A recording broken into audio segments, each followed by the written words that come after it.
Okay, we're going to read chapter 6 and 7 today of Lily's Crossing. When we left off, Lily has just found out that her dad has to leave to go to the war also, and she is very upset about it because she feels like Poppy and her Graham lied to her since they knew about it and didn't tell her. The next day, as soon as it was light, Lily was out the door barefoot, heading for Margaret's house. Peeling shutters covered the windows on the bottom floor, winter shutters. She could hear the radio next door, the newscaster talking about the American army caught on the beaches in Normandy, 200,000 soldiers waiting to set Paris free. Was that all anyone thought about, news and the war? Without looking, Lily slipped the key out from under her collar. She didn't bother to pull the shoelace over her head. She leaned forward. The key fit easily into the lock, the door sliding open under her fingers, and she was inside in a moment. Remember, before Margaret left, she had given Lily the key to their house so that she could get in and use the attic at any time that she wanted. She wandered into the living room. It was darker than the kitchen in there, the winter shutters tighter on the windows. Still, shafts of light fell across the rug and the couch and Eddie's picture on the end table. She picked up the picture, seeing Eddie's smile, his buck teeth, his boots laced up tight, his cap pushed back over his frizzy hair. She thought of Poppy and how he would look in a uniform.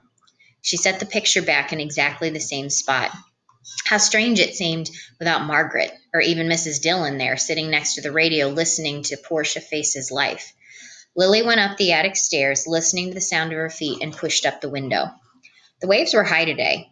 No one was on the boardwalk except a gray gull sitting on the railing, its feathers puffed out over its skinny legs.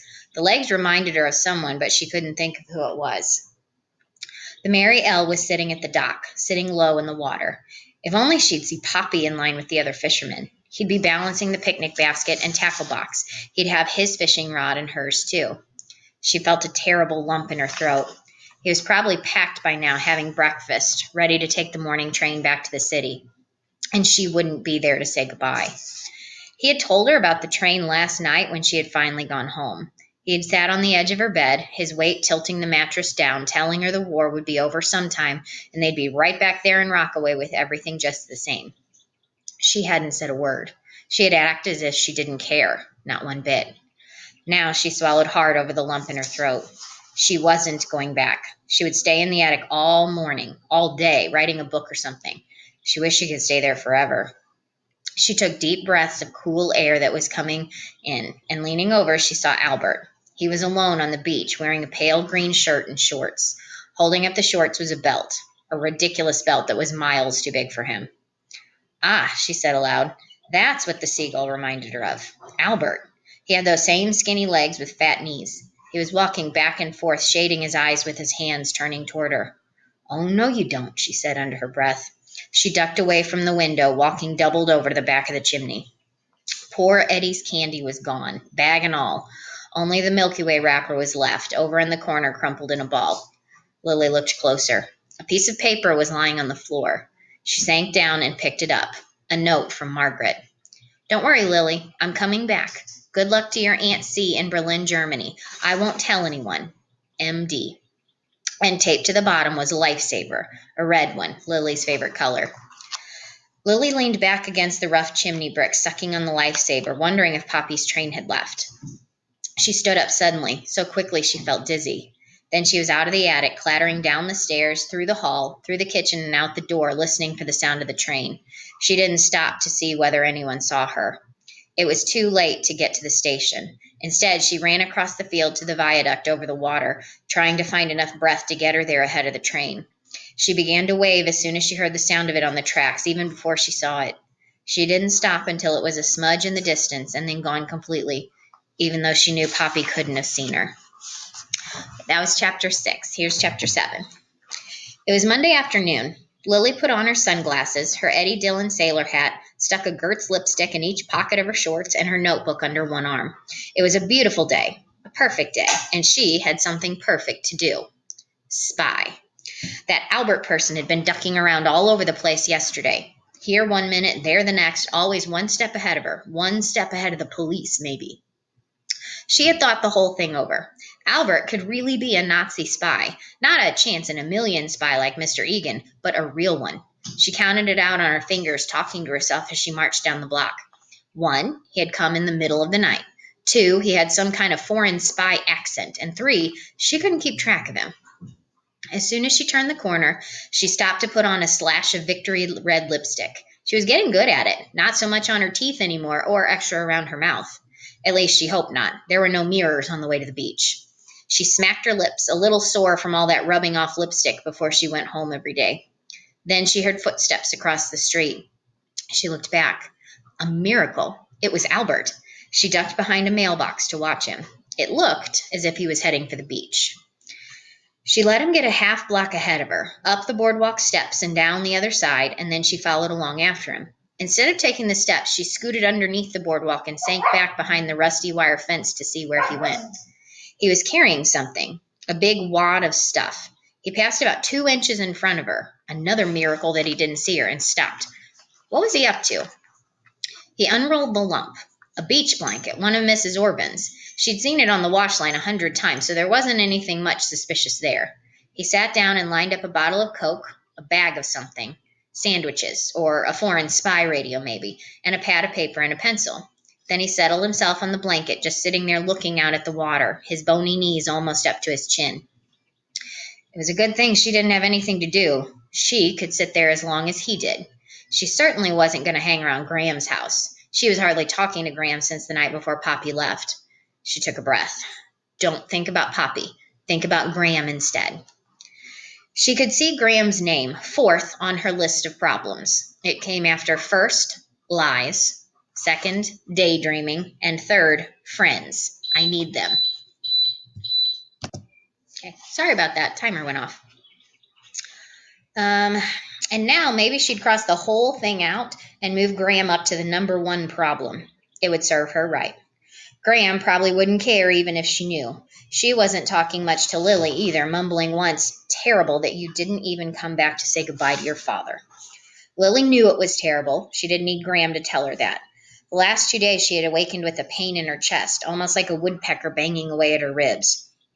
If only she had gone home on Saturday morning, or even to the railway station. Just a few minutes would have made all the difference.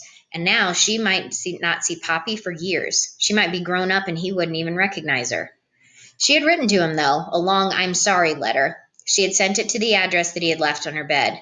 It was a strange address, full of numbers and letters, and didn't even tell where he was. Suddenly, she felt cold there in the shade. She moved her head, finding a shaft of sunlight that came through the boardwalk up above. It was warm on her face. In front of her, a woman went past humming "The Last Time I Saw Paris." And Albert wasn't just looking at the water anymore. He was writing something on that pad. What? She could see a ship way out. Maybe he was checking out troop movements. She tried to think what else the spies checked out when she saw them in the movies. She wondered if she could get up a little closer. Albert's head was bent over his paper, and he was writing fast. Lily crawled around the side of the rusty fence an inch at a time. If he heard her, if he turned around. She pictured herself as an undercover agent. If Albert, Nazi spy Albert, turned, he'd reach into the bag, pull out his revolver with the silencer. He'd shoot her, of course. Never mind, it was for the good of the country. She'd win a medal.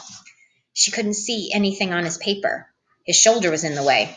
She moved over a bit, another inch or 2 toward him, and there she could see the writing on the lined white paper. "Dear Aunt Eva and Uncle Imre." Strange. A secret code, maybe. She frowned, suddenly knowing what it was, feeling the disappointment. A letter. Just a letter, not a spy thing at all, just that he was the worst speller in the world, worse than even she was. She let out her breath. He heard her and turned. "Good grief. I lost my, she began, and then she heard the noise. It was like a mosquito at first, a thin, high sound. It wasn't a mosquito, though, of course not. The noise grew louder, so loud she could feel the boardwalk tremble with it, could feel the vibration in her chest. A plane was coming in over the water, so low that it was just above the waves, its wings tilting. She could see people standing on the beach watching. Mrs. Colgan far down the beach looking up, her mouth a perfect round O, and a fat lady with wobbly legs shading her eyes to see the plane roar over the beach. It spread a huge dark shadow, sand flattening under it and spewing up along the sides. Lily backed up against the boardwalk steps, her heart thumping in her chest, her head bursting with the sound of it. Sand was in her mouth and nose, stinging her eyes. The plane gathered speed, gathered height, was up over them and past, and then she realized It was a trainer plane, only a training plane from the Navy Yard. But Albert couldn't know that. She could see his face, his blue eyes huge, the pad gone out of his hand, blowing across the beach. Without thinking, she went toward him, spitting out sand, wiping her eyes on her sleeve. The noise of the plane was fading, and she could see Albert's hands were trembling a little. She reached out and grabbed his arm. "It's all right," she told him. Then everything was still, except for the waves rolling in on the shore in front of them. "It's all right," she said again. "It wasn't a Nazi plane. I saw it." She made a circle with one finger. "The round insignia thing with the star." He didn't look at her. It almost seemed as if he hadn't seen her, as he kept watching the plane, a speck now in the distance. She stepped back. She could still feel her heart pounding. "It was a trainer plane." She pointed across the shoreline toward Coney Island. "From the naval base." He wasn't listening. He followed his paper across the beach, and suddenly she remembered he had caught her spying on him again. Feeling her face redden, knowing she wouldn't go near him for the rest of the summer, she went up the boardwalk steps and started for home. So that's the end of that chapter. Why do you think that Albert seems to be so much more scared of these planes than Lily is, even once he knows that it's a training plane? Just think about it.